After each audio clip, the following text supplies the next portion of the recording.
ایک طرف کسان آندولن ہے، یہ باتیں نہیں ہے، لیکن آپ کی سوچیں ایک طرف کسان آندولن ہے، دوسری طرف بنگال کا الیکشن ہے، اور جس طرح مسلمان متحد ہوتے نظر آ رہے تھے تو ضروری تھا کچھ شر پسند طاقتیں، اب وہ کون سی ہو سکتی ہیں آپ بہتر سمجھ سکتے ہیں، کہ اس طرح کا بیان دلایا جائے کہ ہندو مسلم ایک طرف ہونے لگے، مسلمانوں کا ذہن الیکشن سے ہٹ جائے۔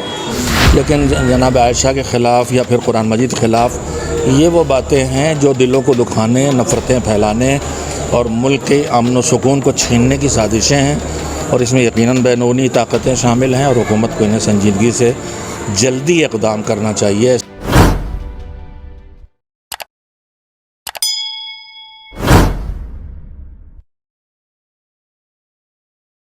وسیم رضوی نے قرآن کے خلاف بولنے کے بعد یہ ظاہر کر دیا، اعلان کر دیا کہ وہ اسلام سے خارج ہو گیا۔ پہلا مطالبہ اور ہدف یہ تھا کہ یہ دنیا کو بتانا آپ میڈیا کے ذریعے سے کہ وسیم رضوی اب مسلمان نہیں، شیعہ کی تو بات ہی چھوڑیے، وہ دائرہ اسلام سے نکل گیا ہے۔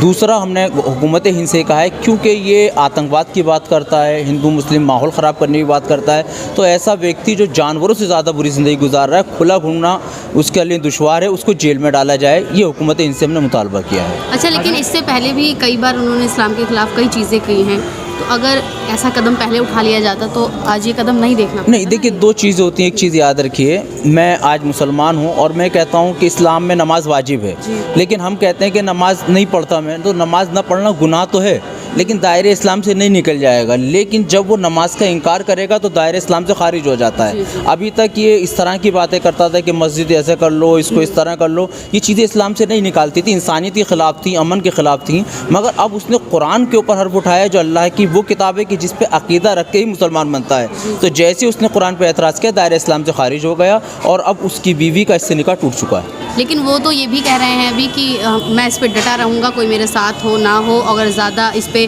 مجھے فیصلہ نہیں دیا کچھ تو میں خودکشی بھی کر لوں گا۔ دیکھیے خودکشی آدمی جب ہی کرتا ہے کہ جب آدمی مایوس ہو جائے، جب اس کو احساس ہو چکا ہے اپنی غلطی کا۔ بھائی سیدھی بات ہے، کسی کے پریوار میں پریوار والے اس کو سپورٹ کرتے ہیں، بیوی نے اس کو چھوڑ دیا، بھائی نے اس کو چھوڑ دیا، بچوں نے اس کو چھوڑ دیا، اور اس کی خود آتما اس کو چھوڑ لی جب بھی خودکشی کی بات کر رہا ہے۔ جب اس کا ضمیر مر جاتا ہے، جب آدمی خودکشی کرنے پہ آمد ہوتا ہے تو خودکشی کر لے، تیرے جینے سے بھی کون سا فائدہ ہے، مر جائے تو اچھا ہے۔ اگر معافی مانگ لی مان لیجیے تو نہیں، معافی مانگ ہی نہیں سکتا نا، کس طرح معافی مانگے؟ جو آپ کہتے ہیں کہ خودکشی کرنے کو تیار ہے، جو شخص خودکشی کرے گا وہ معافی کیا مانگے گا؟ اور وہ معافی قابل قبول نہیں ہے کہ طلب اس کو لگ رہا ہے کہ مجھے مرنا ہے، اب کیا معافی مانگے گا؟ وہ بات جو وہ بیان کر چکا ہے وہ تو واپس نہیں جائے گی نا اس کی۔ آپ بورڈ چیئرمین رہتے ہوئے انہوں نے پراپرٹی میں بہت ساری قبضے داری کی، بہت ساری پراپرٹیاں سیل کی، کہیں ایسا تو نہیں بچنے کے لیے سب پروپیگنڈا چلایا جا رہا ہے؟ دیکھیے آپ مجھ سے بہتر جانتے ہیں اور میڈیا والوں سے بہتر کون جانتا ہے اس وقت کے جو ملک کے حالات ہیں۔ دیکھیے ہماری مانگ سب سے پہلی تو مانگ یہی ہے کہ جس طرح سے اس نے کروڑوں مسلمانوں کے جذبات کو جو ہے ٹھیس پہنچائی ہے، اسے جو ہے وہ اس جرم کے اندر کم سے کم گرفتار جو ہے وہ کیا جانا چاہیے، اس کے اوپر مقدمہ قائم ہو، اور کہ اس نے جو ہے وہ توہین مذہب کی ہے، لہذا اس کی سزا جو ہے وہ اسے ملے۔ اس پر لگاتار وہ بیان دیتے ہیں، ایسے بہت سارے ان کے نازیبہ بیان آتے رہے ہیں، تو اس پر کبھی کس طرح کوئی ایکشن نہیں لیا گیا جس سے ان پر کوئی کارروائی ہو سکے؟ نہیں، ایسا بھی نہیں ہے، اس کے خلاف جو ہے وہ ایکشن ہر بار جو ہے علماء کرام اس کی مذمت کرتے رہے ہیں، اور جہاں تک اسے شیعت سے خارج کرنے کا تعلق ہے تو اس سے پہلے بہت سے بیانات اس سلسلے میں بھی آ چکے ہیں کہ جب اس نے بابری مسجد کے سلسلے میں یا مسلمانوں کو دہشت گرد ثابت کرنے کے لیے مدرسوں میں دہشت گردی جو ہے وہ سکھائی جاتی ہے، اس طرح کے بیانات دیے تھے، تو اس وقت بھی جو ہے اس کے لیے اس قسم کی آوازیں اٹھی تھی۔ ہاں اس وقت جو ہے چونکہ دیکھیے یہ قرآن مجید کا مسئلہ جو ہے وہ بہت زیادہ حساس ہے، ہمارے دین اور ایمان سے جڑا ہوا ہے، لہٰذا اس موقع کے اوپر جو ہے وہ جذبات مسلمانوں کے کہیں زیادہ یعنی شدت اختیار کیے ہوئے ہیں۔ وہ دیگر مسئلے جو تھے اسے بہرحال پھر بھی ایک حد تک سیاست اس میں نظر آتی تھی، اور سیاسی بیان ہونے کی وجہ سے بہت زیادہ توجہ اس کے اوپر جو ہے وہ نہیں دی گئی تھی، لیکن اب تو مسئلہ ہمارے دین سے جڑا ہوا ہے، لہٰذا ہم پوری طرح سے جو ہے وہ میدان میں ہیں اس کے خلاف۔ بسم اللہ الرحمن الرحیم۔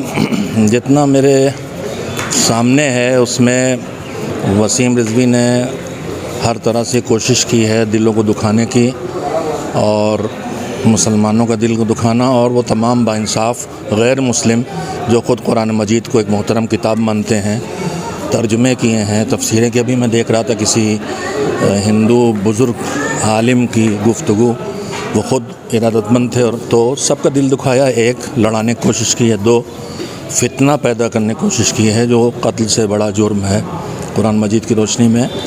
تو اس فتنے کو روکا جانا چاہیے، اور جو ہمارے یہاں آپس میں گنگا جمنی تہذیب ہے اور جو نفرتوں کو دور کرنے کی مہم ہماری ہمیشہ سے رہی ہے اس ملک کے باشندوں کی، اور بھائی چارہ رہا، اس کو باقی رکھنے کے لیے ضروری ہے کہ اس کو سزا دی جائے. اور میں جو قانون داں حضرات کی گفتگو سن رہا تھا، اس میں متعدد دفعات ہیں جو دفعات ہند کے اعتبار سے یہ مجرم ہیں، ملزم ہی نہیں مجرم ہیں، اور ان کو اس کی سزا ملنا چاہیے، ان پر روک لگنا چاہیے. اس کا پہلا مرحلہ گرفتاری ہوتا ہے، پھر قانونی کارروائی ہوتی ہے. اس طرح کے بیانات لگاتار وہ کئی بار دیتے رہے ہیں کہ کوئی مدرسے کو بند کرنے کے لیے، کبھی بھی عائشہ کے جی توہین کی انہوں نے توہین کی، لیکن آخر یہ ساری بات جو انہوں نے کہہ رہے ہیں کسی کے سر پہ کہہ رہے ہیں، کیا کون ہے ان کے پیچھے؟ دیکھیے، اگر اس کی تاریخ پہ نظر ڈالیں گے تو یہ بین الاقوامی سازش ہے. یقیناً وہ اپنی حفاظت کے لیے کر رہے ہیں یا کچھ پانے کے لیے. زیادہ امکان تو یہی ہے کہ چونکہ ان کا دامن بہت بری طرح سے جرائم میں ملوث ہے، اور انہوں نے اوقاف کی زمین کو بری طرح سے بیچا اور کھایا ہے، اس سے بچنے کے لیے شاید کچھ لوگوں کو خوش کرنا چاہتے ہیں. لیکن مجھے اپنی عدلیہ سے امید ہے، اپنی حکومت سے بھی امید ہے، اور اس کا ایک قدم سامنے بھی آیا ہے. اقلیتی کمیشن کی طرف سے جو نوٹس گیا ہے، وہ محسوس ہو رہا ہے کہ حکومت نے اس معاملے کو سنجیدگی سے لیا ہے. البتہ ہمارے اعتبار سے مہلت زیادہ دی گئی ہے، لیکن شاید ہم بے چین اس لیے لگ رہا، ورنہ ہمارے حساب سے 1 ہفتے کی مہلت بہت تھی. 21 دن کی مہلت، اور مہلت تو اب بہرحال یہ مہلت بھی پوری ہو جائے. اب کی امید یہ ہے کہ کوئی نہ کوئی قدم اٹھایا جائے گا. تو یہ بیان صرف ان کا ایک آپتی کو لے کر ہے، یا پھر کوئی اس کے پیچھے راجنیتی سیاست کہہ لیجیے؟ اس کے پیچھے کئی چیزیں ہیں جو پورے دنیا میں ہیں. انسان کو انسان سے لڑانا، مسلمان کو مسلمان سے لڑانا، مذہب کی مخالفت کرنا، جو بھی مذہب ہے اس کی توہین کرنا، جو مذہبی چیزیں ہیں، شخصیات ہیں، کتابیں ہیں، ان کی توہین کرنا. اس میں یہی نہیں ہے، جناب عیسیٰ خلاف بھی کبھی ہو جاتا ہے، کبھی اسی طرح سے یہاں ہندوستان کے جو معتبر شخصیات ہیں، رام بھگوان، ان کے خلاف بھی ہو جاتا ہے، کچھ لوگ کر دیتے ہیں. تو لیکن بڑا نشانہ یہی رہتا، اور مقصد صرف یہ ہے، لڑانا اور لڑانا. کیا آپ کو لگتا ہے کہ حکومت کی طرف سے، جس طرح آپ نے ابھی کہا کہ اب امید ہے کہ کوئی کارروائی کی جائے گی، کیونکہ بہت بڑے بڑے مدعے سامنے آ کے گزر گئے، حالانکہ سب سے بڑا مدعا ابھی یہ ہے، تو کیا لگتا ہے کتنے دن میں گرفتاری ہو جائے گی، یا خودکشی کرنے کی بات کر رہے ہیں تو ایسا ممکن ہے؟ اب بہرحال نا امید تو نہیں ہو سکتے، لیکن اب تک کے حکومت کے رویے میں، اس رویے میں تھوڑا سے فرق محسوس ہو رہا ہے ہم کو. FIR ہونے کے بعد بھی گرفتاری نہ ہونا چاہیے. وہ ایک وقت کے کھانے کا ایک ایسا مسئلہ تھا جس کا زیادہ تعلق دلوں کے دکھانے سے اور فتنے سے نہیں تھا، لیکن جناب عائشہ کے خلاف یا پھر قرآن مجید کے خلاف یہ وہ باتیں ہیں جو دلوں کو دکھانے، نفرتیں پھیلانے اور ملک کے امن و سکون کو چھیننے کی سازشیں ہیں. اور اس میں یقیناً بیرونی طاقتیں شامل ہیں، اور حکومت کو انہیں سنجیدگی سے جلدی اقدام کرنا چاہیے. ایسے لوگوں کو ڈھیل نہیں دینا چاہیے. جو نوٹس ہوئی ہے کے بیچ کچھ بالکل جھگڑا کرنے کی کوشش کی گئی، لیکن یہ ناکام ہو گئی. اور آپ نے میڈیا والے دیکھا ہوگا کہ شیعہ اور سنی دونوں نے کس طرح سے اس غلط قدم کے خلاف آواز اٹھائی ہے. اور میں ابھی ایک عالم، سنی عالم ہیں سجاد نعمانی صاحب، ان کی تقریر میں نے سنی. انہوں نے کہا کہ اس پر شیعہ زیادہ بگڑے ہیں، زیادہ بولے ہیں، اور اب اہل سنت حضرات کو یہ نظریہ دماغ میں نہ لانے دینا چاہیے کہ شیعہ قرآن میں کسی طرح کی تبدیلی کے قائل ہیں. تو جو دشمنوں کی کوشش تھی وہ تو ناکام ہو گئی. وہ تو اللہ کی تدبیر ہے کہ بجائے اس کے وہ لڑا پاتے، لڑائی فاصلے گھٹ گئے ہیں اور دوریاں گھٹ گئیں اور بدگمانیاں کم ہو گئیں الحمدللہ. وہ تو اللہ کی تدبیر ہے، لیکن حکومت کو تو چاہیے نا ان چیزوں پہ روک لگائے اور پابندی لگائے. لیکن اس سے پہلے کئی بار ایسے بیان آئے ہیں اسلام کے خلاف، کئی بار گئے ہیں، وسیم رضوی کئی بار گئے.